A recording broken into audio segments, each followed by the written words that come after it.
उत्तराखंड का पौड़ी जिला इन दिनों प्रदेश में ही नहीं बल्कि देश भर में छाया हुआ है। ऐसा हो भी क्यों ना, वर्तमान में तमाम शीर्ष एवं महत्वपूर्ण पदों पर आसीन बहुत से लोग इसी जिले में जन्मे और पले बड़े जो हैं।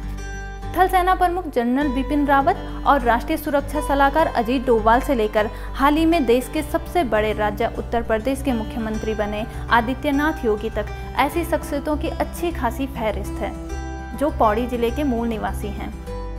इन शख्सियतों में से किसी ने प्राथमिक स्तर तक, किसी ने इंटरमीडिएट तक, तो किसी ने ग्रेजुएशन और पोस्ट ग्रेजुएशन तक की शिक्षा इसी जिले के स्कूलों और डिग्री कॉलेजों से ग्रहण की है।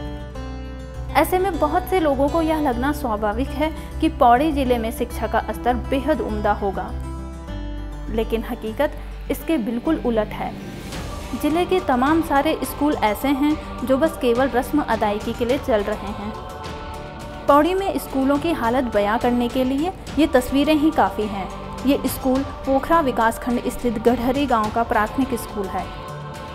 दीवारों और छत पर पड़ी ये दरारें किस दिन बड़े हादसे का रूप ले कोई नहीं जानता, लेकिन बेचारे नौनिहाल करे भी तो क्या। इस जर्जर भवन में बैठकर गुरुजी की आज्ञा का पालन करने के सिवा इनके पास कोई दूसरा रास्ता नहीं है। पढ़ने लिखने में दिक्कत होती है। यहाँ से जब सारे क्लास में पढ़ाते हैं, दूसरी क्लास में पढ़ाते हैं तो सर को भी बहुत दिक्कत होती है। जैसे ये हो रहा है, यहाँ पे गिरने का डर है बरसात के समय बहुत। यहाँ जब बरसात होती है तो यहाँ ऐसे पड़ जाते हैं तो छत के गिरने का डर होता है। और बेचारे गुरुजी भी क्या करें, उनके पास भी कोई जादू की छड़ी नहीं है जिसे घुमाकर वो सब कुछ ठीक कर दें।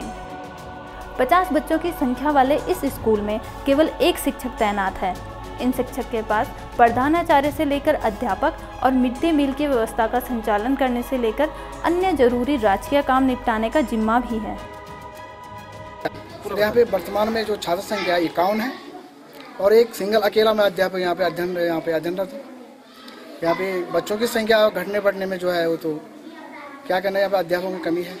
यहाँ पे अध्यापक होना चाहिए, मांग तो बार बार हम मांग करते रहते हैं। गढ़हरी का स्पेशली इसलिए संज्ञान में भी है कि वहाँ पर हमने एक टीचर की नियुक्ति, एक तो पहले से है, एक खाली हो गया था ट्रांसफ़र से, तो उसको देखते हुए, छात्र संख्या को देखते हुए हमने एक अध्यापक की अभी पोस्टिंग की है वहाँ।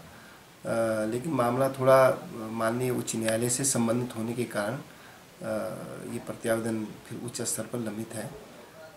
फिर भी ये जो हमारा आगामी नया शिक्षा सत्र है, इसमें हमें कुछ अभी टीचर मिलने वाले हैं, तो उसमें से एक की टीचर की हम वहाँ पोस्टिंग कर देंगे। रही बात भवन की, तो भवन जीर्ण शीर्ण है, उसके अलावा कुछ और भवन भी जीर्ण शीर्ण, लेकिन अभी हमारी सर्व शिक्षा अभियान के अंतर्गत हमने जो अति जीर्ण शीर्ण है प्राथमिकता के आधार पर और अपनी बजट कंस्ट्रेंट को देखते हुए लगभग 31 विद्यालय भवनों को प्रस्तावित किया हुआ है। होपफुली अगर हमें इस बार पैसा मिल जाता है तो हम प्राथमिकता के आधार पर ऐसे भवनों का पुनर्निर्माण कराएंगे जो वास्तव में अति जीर्ण शीर्ण है और जहाँ पर खतरा है बच्चों। जिस पलायन को रोकने की बातें और दावे सरकार अक्सर करती रहती है, ये स्कूल उन दावों और वादों के खोखला होने का साक्षात प्रमाण है। जिस प्राइमरी स्कूल का ऐसा हाल हो, वहाँ कौन अभिभावक अपने बच्चों को पढ़ाना चाहेगा। दैनिक उत्तराखंड के लिए पौड़ी से सिद्धांत उनियाल की रिपोर्ट।